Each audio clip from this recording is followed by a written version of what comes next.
और एक बार फिर से आपको बताते हैं गुजरांवाला से खबर, जहां कलअदम तंजीम के मुजाहरीन ने कामोकी में एहतजाज किया है। कामोकी के करीब जीटी रोड दोनों एतराफ से बंद है। ट्रैफिक की रवानी भी मुतासिर है। गुजरांवाला और कामोकी में मोबाइल फ़ोन और इंटरनेट सर्विस मुअत्तल। गुजरांवाला में जीटी रोड से मुल्हिका तालीमी इदारे भी बंद हैं। कामोकी में कलअदम तंजीम की जानिब से एहतजाज किया जा रहा है। कामोकी के करीब जीटी रोड दोनों अतराफ से बंद और ट्रैफिक की रवानी मुतासिर हुई है।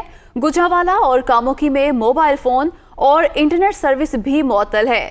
गुजरांवाला में जीटी रोड से मुल्हिका तालीमी इदारे भी बंद कर दिए गए हैं।